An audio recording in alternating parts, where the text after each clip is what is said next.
The Bouncer. Hello, everyone. I am Krooked, and this is Unscripted, the series where I take a completely unscripted look at games and give it a 1 through 10 rating. Today, we're playing The Bouncer. This is a guilty pleasure game of mine. Launch title for PS2, much like Evergrace, except this game I loved. I have done everything in this game imaginable. It used to be the game that me and my friends would play when they would come over because there's like this battle mode that there is. Even today, I quote that as Durgon C. Mikado, which is like how the announcer does it in the fighting mode. This game impacted me a lot. It had a huge impact for Square Enix as well. You'll take a look at the main character, Sion, and you'll notice that he looks very, very, very similar to Sora. I would not be surprised at all to find out if they said, yeah, so the bouncer failed, so we made Sora, or Sion into Sora. Like, that would have made sense. So this game is another beat-em-up game, and you get to choose between Sion Barzad, Volt Kruger, or Ko Leifo. I've always liked Sion the best. My favorite character. And, yeah, so it's a beat-em-up game. And you, like, go through and you beat up all these bad guys, and it's really cheesy arcade fun. Today, people kind of trash talk this game. Because, well, it's a little rough, I think. I don't know. I haven't played it in 20 years. So let's see what I remember and if it's still good, if it's bad, or what's going on. So far, it's a little chunky. I can admit that. But this isn't anything that wouldn't be greatly improved by a small patch.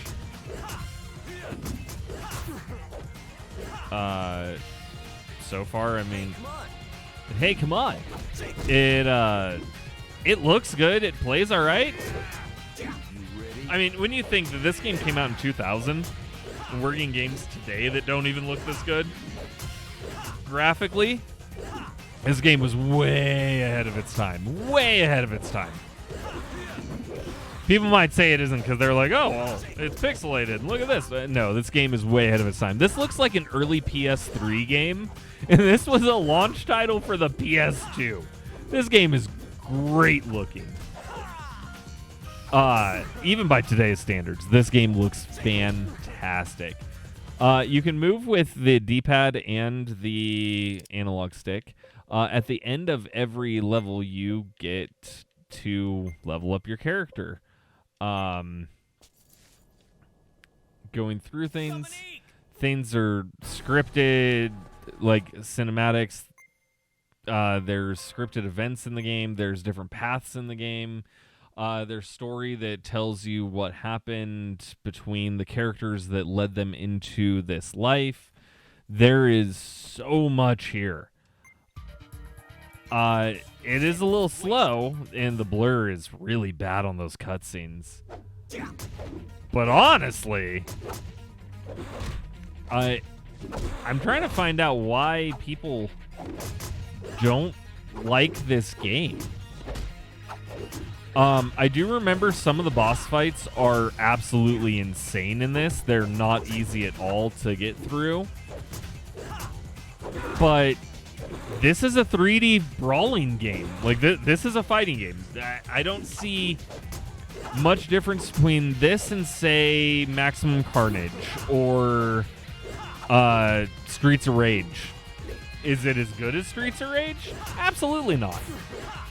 But it's the same style of game, and I think it does it okay with everything I'm seeing right now.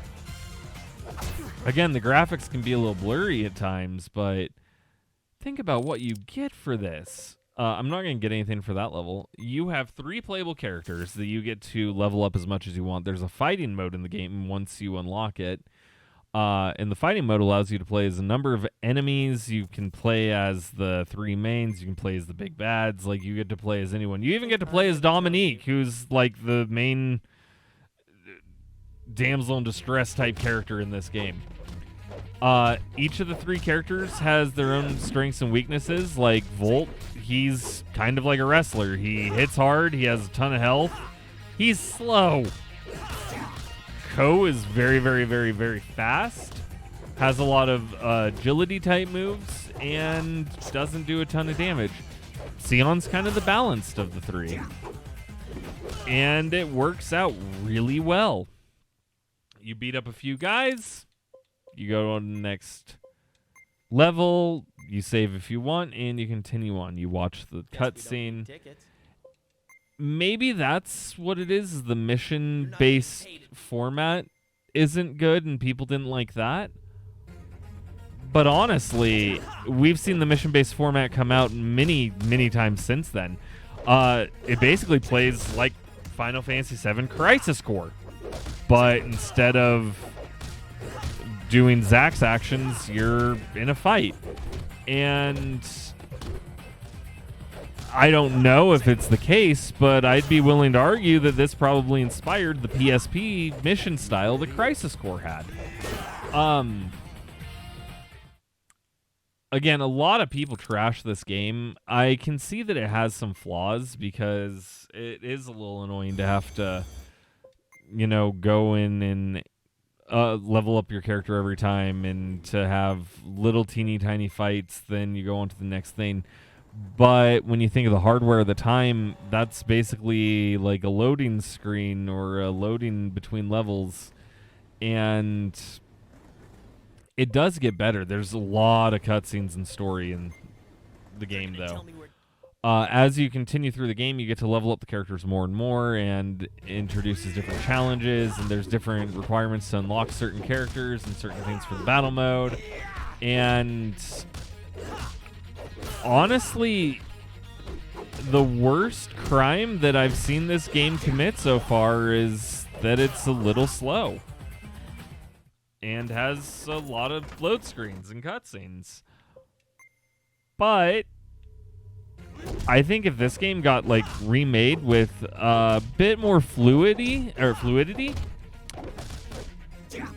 I don't know if people would still be angry at it. Because, again, playing it now, having not played this game in probably 20 years, I think by about the mid-2000s, I was done with this, and I was moving on to some other games, or just doing other things like playing Final Fantasy 11 and stuff like that. But this is the game that I would always come back for because it's good. It has good battles and good cutscenes and good voice acting for the most part. And it has some good enemies, and is it doing anything new for anything? Well, not really. Other than being a good 3D brawler, which people think that 3D brawlers can't exist and be good, but I don't know why when this one is out there and it's perfectly fine that they just ignore it and then trash this because of a few shortcomings that it has that still make it better than many side-scrolling beat-em-ups on the Super Nintendo or Sega Genesis. And that's kind of the era where this style of game died because people think that it's not capable of being in a 3D plane. Even today with Shredder's Revenge and Streets of Rage 4, people say, well, yeah, we can't have a 3D game because every time it does, it sucks. And I'm fighting that with the Bouncer. I think the Bouncer is a good game.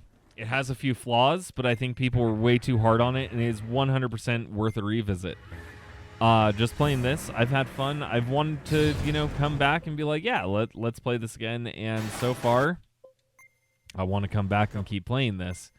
The cutscenes are driving me a little batty because normally in Unscripted I don't show cutscenes just because that's not time that I'm playing the game. But there's even times like this where you get to pick up items, open things, I think I'm looking for, like, a key. Let me see. Oh, no. So if you do this in time, it leads to one thing. If you don't, it leads to another. There's multiple mission branches. This is a game that everyone needs to give another chance to. I'm giving it an 8 out of 10. It has some problems, sure, but I think anyone going back to it is going to enjoy this game. If they get rid of anything they've read on the internet where it's such a bad game, they're going to play it and go, huh, this game's actually fun. I enjoy this. I want to play more. And that's why Unscripted is here. So that way you can know, hey, even though the internet said this game sucks, it's not really that bad. And I realize this is the internet and I'm just another person. But I think you should give the Bouncer a try if you haven't. And it's a pretty cheap game because no one likes it. They think it sucks because of the internet. And it doesn't. Is it the best game ever? No, but it's a good game. And if you liked this video as much as I like this game, go ahead and hit that like video. Or hit that like button. Go ahead and hit the subscribe button so that way you never miss an episode of Unscripted. And don't forget to hit that bell so you'll be notified whenever a new episode comes out. And if you want to support the channel a bit more, you can always check out my Patreon. Link is in the description down below. And other than that, I do want to thank you for watching Unscripted, and I will see you next time. Bye!